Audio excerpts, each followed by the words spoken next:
Hey guys, it's Destiny, and today we're going to be doing tier list review as it did recently get updated. And before we get into today's video, let me know one of your favorite video games for today. And if you guys enjoy videos like these, do make sure to subscribe, leave a like to support the video, and now let's get straight into it. The tier list just got updated with the release of Jiaoqiu, so I wanted us to see where he was placed, and I also wanted to discuss characters that I feel like could either be higher or lower on the tier list, just for the collective as we are nearing the end of version 2.4. So if we take a look here, let's just scroll down a little bit. Jiaoqiu is actually going to be in tier 1 to start off with his release, and he is going to be considered a meta character from the categories here, and he is alongside Silverwolf and Tingyun. So for tier 1, I honestly think this is a very fair placement for him, starting off of course. Maybe he'll go up in the future or maybe he'll go down depending on how versatile he is with a bunch of team comps or just whatever characters we get in the future. If he has another really neat synergy, such as the one that he has with Acheron, then I could potentially see him going up depending on how many more characters he has that very specialized synergy with. But when it comes to Jiaoqiu, I think he is a really powerful debuffer because of the fact that he will be able to have a consistent uptime on his debuffs since he's able to reapply his Ashen Rose stacks very frequently with his basic attack, his skill, his ultimate is also going to help contribute to this. And his ultimate is honestly the cherry on top because he's going to be able to have the highest number of Ashen Rose stacks essentially on all enemies. And if this ultimate is still active, when you go into the next wave of enemies, now those enemies will also be inflicted with all of those Ashen Rose stacks. So I think in that case, Jiaoqiu is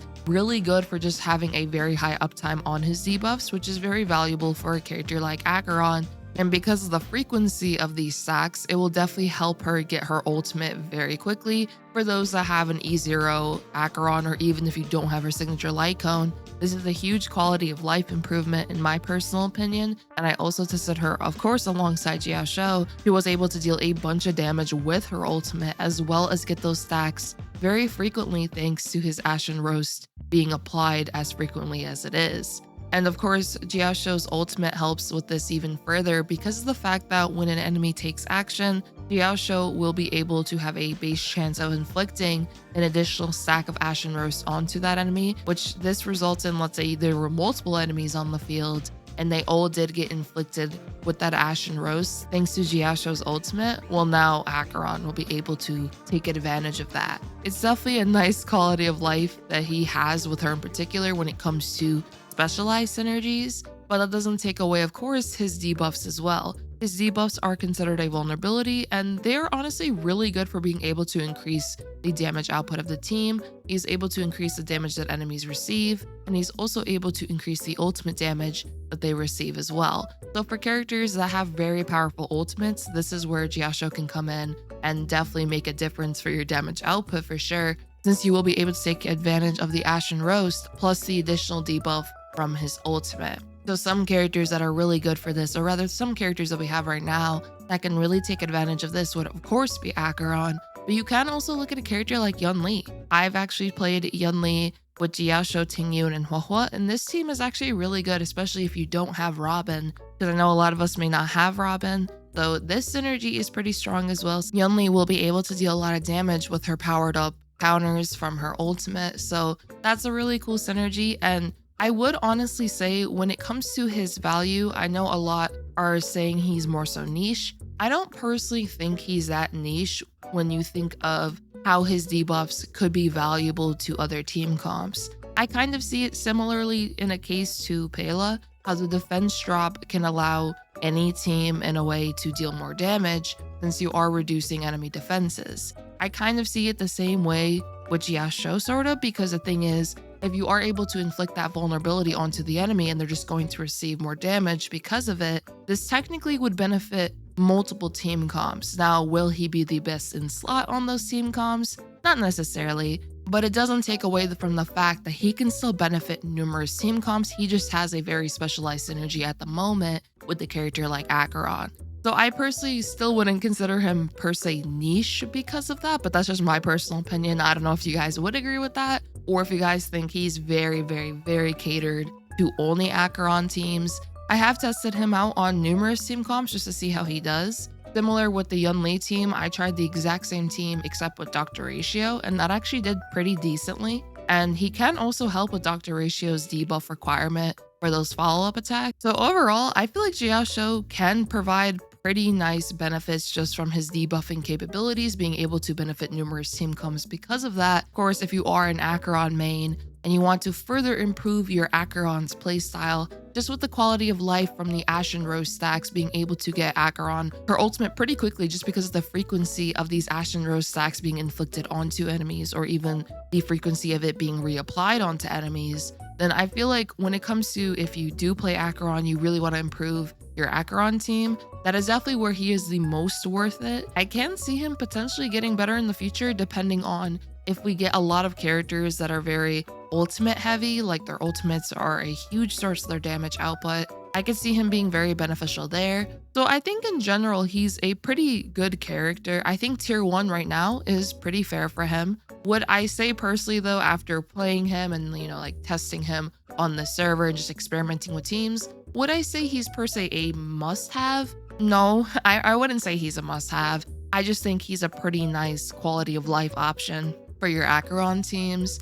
If you definitely want to increase your damage output with your Acheron, as well as get stacks faster for her ultimate, especially for those that do not have E2 or the signature light cone, this quality of life can definitely make a huge difference. And even if you do have the E2 and the signature light cone, he's still going to be able to help out with that because you're still going to be able to get a bunch of stacks no matter what. And of course, if we get more characters in the future that highly benefit from Nihility centric characters or just characters that inflict debuffs in general, I could see Jiaoqiu improving even more on team comps with that happening. But that just ultimately comes down to if we do get another character like that. I still think he's a pretty good debuffer that you can definitely take advantage of. But yeah, those are just my thoughts. I would love to know what you guys think about him. And if we look at the rest of the tier list, honestly, most of the placements haven't really changed at all since the last time I did review the tier list. But one thing I really wanted to say, at least for the amplifier role, I really wanted to talk about Robin.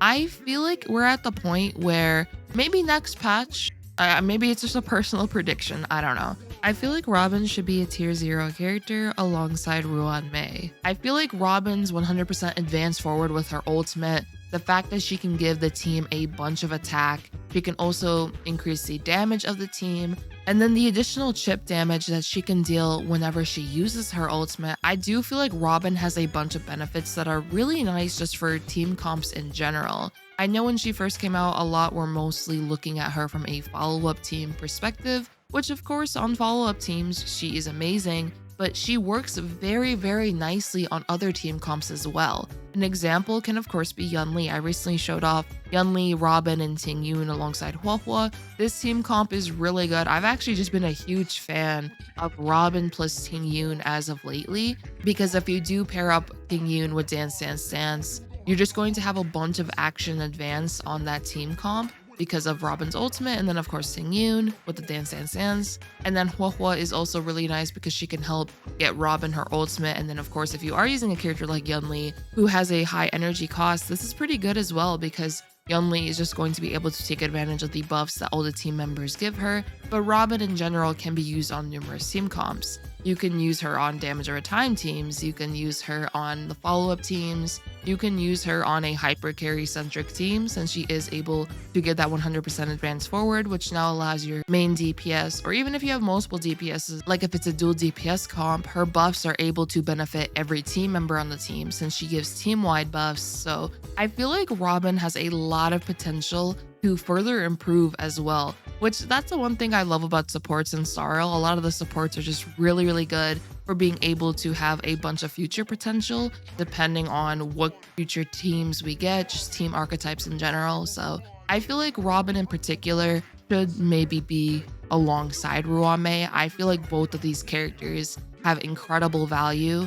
That action advance just for the whole team can be really beneficial for numerous reasons. Ultimate can be used as an emergency button. If you're really low on HP, technically you can use that to advance the whole team forward and now you can recover HP. But of course you can also use it in the sense to just further increase the damage output of the team, or let's say you're trying to get those really low cycle clears you're really into getting those 0 cycles, 1 cycles, whatever it may be, Robin is really good for this because that advance forward, let's say it's at the end of the cycle, hypothetically, that could be enough additional damage output dealt to an enemy to allow you to clear within that 0 cycle. Plus, as I mentioned before, the chip damage being another benefit. Let's just say you are a little bit off on how much damage you would need to potentially defeat an enemy. Let's say it's an elite, hypothetically. Robin's additional chip damage could actually make the difference whether or not you do defeat that enemy. That little bit could honestly matter, especially if, let's say, you use Robin's ultimate and each little bit of chip damage is like 20,000 damage. That 20,000 can definitely add up depending on how many times you are attacking enemies. So overall, I feel like Robin has definitely shown how great she is since her release. I'm a very big fan of this character, and I would personally say I think she is worthy of tier 0. And I'd love to know what you guys think. Do you guys think Robin should be a tier 0 alongside Ruame? Or do you guys feel like Robin is not yet at that point where he could be worthy of the tier 0 alongside her? And then if we look, of course, at the rest of the amplifiers, one character I feel like could potentially be higher, maybe, could be Bronya. I personally think Bronya still has a bunch of value. Now, not to say 1.5 is a bad placement by any means. It's just I personally feel like Bronya is still a very beneficial supportive character to have on your account, especially if you do use, let's say your main DPS is 1 speed faster than your Bronya. You could definitely take advantage of using your main DPS, and then Bronya advances them forward so you can effectively get 2 powerful attacks off immediately. So I think Bronya just has a bunch of value with her skill kit, but I can understand why she would be potentially lower than the other characters. Once again though, I feel like maybe an argument could be made for Bronya in tier 1, maybe not, but I'd love to know if you guys think that Bronya should be where she is, or if you guys feel like Bronya could potentially be a tier 1 character. For the rest of the list, I'm not too sure regarding Hanya and Yukong. I have seen some pretty cool teams that definitely take advantage of what they are able to provide very nicely, but I can understand why they are in the niche character category. But I know some would definitely argue for Hanya potentially being a little higher, maybe even Yukong. I think it just ultimately comes down to how you are playing them, and then also what team comps they are on. But they are pretty cool supportive characters as well, in my personal opinion. And for the rest of the tier list, I think for the amplifiers, they are in pretty good placements. Jiaoqiu tier 1, as I said, I think this is a pretty fine placement for right now. We'll see if he goes up higher, if he goes up lower in the future. But for him just coming out now and what most have been able to test so far, I think the placement is pretty good. Now though, if we were to take a look at the specialist characters, Firefly in tier 0 is perfectly fine. She is definitely worthy of this tier. She's an incredibly powerful DPS character who is highly break centric, especially because the break archetype in general, if you do have Ruame, it's pretty easy to set up. Harmony MC is free and they enable more super break damage, so they're really good to pair alongside Firefly. And just if you are looking at super break in general, Harmony Trailblazer is definitely the way to go with that, and it's really cool that we did get this character for free. I think they're an amazing free character personally, just because of how they enable the playstyle. We have Gallagher. Gallagher is a forcer sustain, but he is just so freaking good for being able to assist with those break comps or just comps in general. Gallagher has a bunch of value when it comes to that. He is able to debuff enemies. He's able to keep the team pretty healthy with this kit. So I feel like Gallagher is definitely a really nice sustain to consider building, especially for those break teams. But when you think about it, if you do have Ruame, you have Harmony Trailblazer, and you did build Gallagher, now all you would really need is Firefly. And Firefly works with On the Fall of an Aeon, which is a free-to-play light cone. So I personally feel like the Firefly break team is pretty free-to-play friendly in a sense, because you can use Firefly with that free-to-play light cone, and the main character you would want to pull for that team comp in particular is Ruame. And the thing is with Ruame, because of how valuable her buffs are, she's just a very valuable pickup in general. So I feel like that is very nice for the team comp, since you will be able to get a very good support, and then Firefly being a very strong DPS as she is, and then Harmony MC being free, and then also Gallagher. Now you just have this incredibly powerful team that is able to power through content. So I'm personally a huge fan of the break-centric team, especially for those who may be free to play. I think this team is a really good investment. Boothill is also a pretty good break-centric character, and he also has a little bit more variety with who you can use him with. You can use him with a character like Bronya, for instance. That synergy is pretty strong as well. You can, of course, also use Boothill with Harmony MC and Ruame. Boothill is just a really good break-centric DPS, and he's definitely a boss killer with how much damage he can deal, so I'm a huge fan of Boothill as well. And then we have, of course, Black Xuan, Kafka, our damage over time-centric characters. They are also pretty strong as well. And then for the rest of the list, for the specialist characters, of course, this is the MOC tier list, so Jade being in tier 3, but then in Pure Fiction, she'd be tier 0. I have seen some say Jade should be higher, though. I have actually seen some really interesting hyper carry centric Jade teams that have been able to perform pretty well in Memory of Chaos. So Jade, I feel like is a very interesting character for sure, just because of the showcases I have seen. But I'd love to know what you guys think about Jade. The rest of the characters in this category, I think would be debatable on where they could be. I think it ultimately just comes down to the team comps they are placed on and just the synergies that they have with other potential teams. And then of course for March and Topaz, Topaz is just really good for those follow-up centric teams. I can't wait to see how many more synergies Topaz will get though. And then we have March. What I really like about March is you can use her either as a crit build or you can use her as a break build. Either one works. If you use her with the break build, then she would essentially be replacing the Firefly slot, which I guess if you do not have Firefly at the current moment, this could be a nice option for you. Or if you feel like playing her with a crit build, you could pair her up with another DPS character because of how her Shifu mechanic works. She could be a pretty nice option to pair alongside numerous DPS characters. So I could see March for sure getting more synergies in the future depending on what characters do come out. But overall, the specialist category, I think the placements are pretty decent. I do think from tier 2 and below, a lot of these could be debatable, honestly, depending on what teams you are playing them on. I would say tier 2 to tier 4 is pretty debatable. But I'd love to know what you guys think. Do you guys think the specialist category is decently placed, or do you feel like there probably should be some changes here and there? Now, if we look at the damage dealers, my opinions haven't changed too much regarding this from the last tier list. I think the most debatable placement I've noticed a lot of people definitely had their opinions on was the Dr. Ratio placement. Some think that he should be tier 1 and these 3 in tier 1 should be in 0.5 instead. I think either or is okay. I think it really just comes down to the team comps in general, and also it can come down to what Memory of Chaos you're fighting for sure. So I think that's very debatable. And I do kind of wish that this tier list accounted for signature light cones, because I feel like some of these placements would be pretty different depending on if a signature light cone is equipped or not. For example, for Yunli, I personally feel like Yunli, of course, with her signature light cone, can definitely be a 0.5 character just from my testings. And then some of these other characters also improve quite a bit with those signature light cones. So that's just my opinion on that. I'm not too sure if I would say I would swap them. So let's say Dr. Ratio in tier 1 and then these 3 in 0.5, because I feel like all 4 of these characters have pretty good value,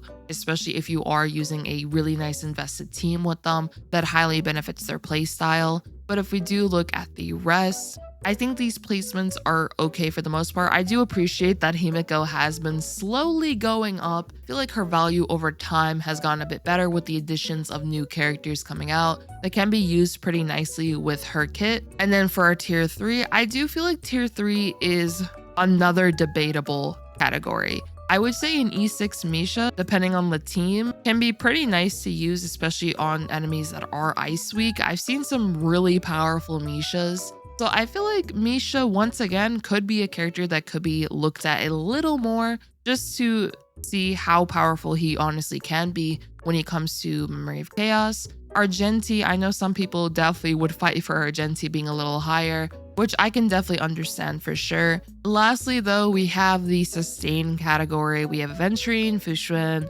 Gallagher, and then Huohuo in the Apex characters, which are basically the best of the best for that category. I do feel like these 4 characters are definitely amazing when it comes to just sustainability in general. Gallagher, I'm really impressed with, especially though, because of the fact that the additions of more and more teams we've been getting, he's definitely been shining even more, especially once again on that break team. So for those that are lacking multiple sustain options, Gallagher is definitely one you could consider investing into. I actually have all 4 of these sustains up here, but I still use Gallagher a bunch because of the fact that I use my break team very often. So I feel like Gallagher is definitely a great 4-star to consider investing into for sure. I personally am always a huge fan of Huohuo. I love the fact that she's able to give energy with her ultimate, which can come in really handy depending on who your main damage dealer is. I've been using Yunli a lot as of recently, so Huohuo has been amazing for that team comp in particular.